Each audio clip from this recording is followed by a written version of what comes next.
Alors, Cécile a eu son bac hier, hein, il n'y a pas très longtemps, mais tu l'as eu grâce à une autre dame, celle qui fut la toute première de l'histoire à avoir son bac. Est-ce que vous savez en quelle année c'était, les enfants, ou pas? Je l'ai montré tout à l'heure dans le sommaire, hein. Non.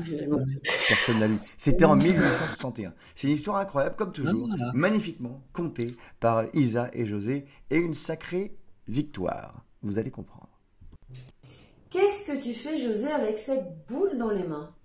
Cette boule rouge, hein, tu sais que autrefois c'est assez étonnant, mais le système du bac fonctionnait avec des boules. Dis donc, non, je savais pas. Ben oui, le jury te remettait une boule rouge quand tu avais une bonne réponse, il te donnait une boule blanche quand c'était ni bon ni pas bon, et une boule noire quand tu avais faux. Du coup, si tu avais une majorité de boules rouges, tu avais le bac. Eh ben, on peut jouer alors? Moi, j'aimerais bien voir. On va commencer tout de suite. Je te pose une première question. Attention, concentre-toi, s'il te plaît. Quelle est la date de la prise de la Bastille? C'est facile, ça. 14 juillet 1789, trop facile. Ouais. Tu as donc une boule rouge. Attention, deuxième question. Quelle est la profondeur du Danube à Vienne? Ça dépend sous quel pont. Elle m'a eu.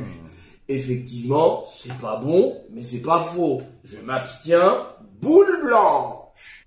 Troisième question. Je cherche. S'il te plaît, Alex, tu n'y souffles pas, hein, comme Non, tu je fais fais rien. d'habitude. Alors attention. Quelle est la couleur du cheval blanc d'Henri IV? Noir. Noir. C'est faux. Boule noire. Alors là, attention, la dernière question est absolument décisive et elle va être difficile. Isabelle, tiens-toi bien. Quelle est la première femme bachelière qui a obtenu le bac en France? Julie, Victoire, Daubier. Incroyable, c'est une bonne réponse. Et c'est d'ailleurs d'elle qu'on va parler aujourd'hui. Julie, Victoire, Daubier, c'est parti. 17 août 1861. Effectivement, ce jour-là, le 17 août 1861, la première femme française passe le bac et c'est Julie Victoire Daubier. Mais ça a été particulièrement difficile. D'abord parce qu'elle n'avait pas le droit d'aller au lycée.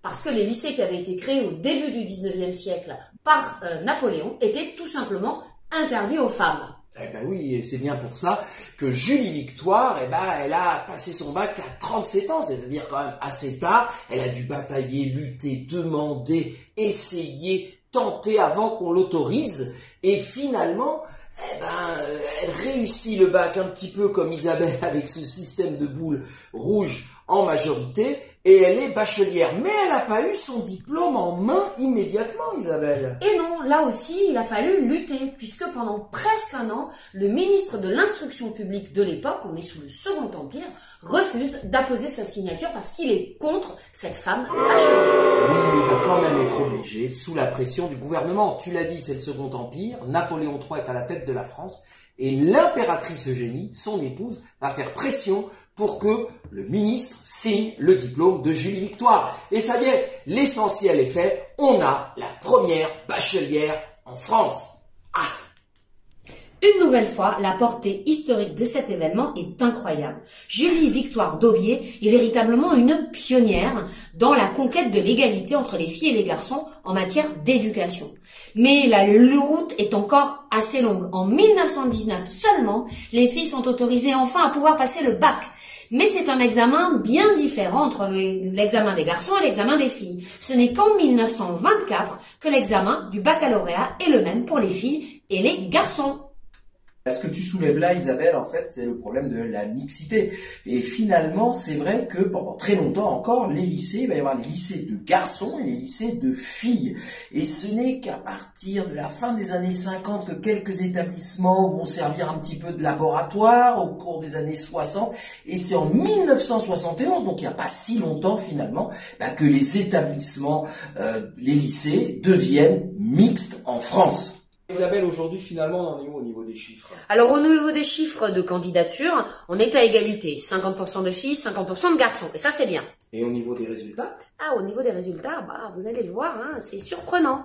93% des filles qui ont passé le bac en 2022 l'ont eu, alors que 89% des garçons seulement. En fait, 88,8.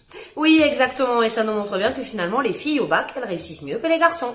C'est peut-être pour ça qu'on voulait les empêcher de le passer finalement.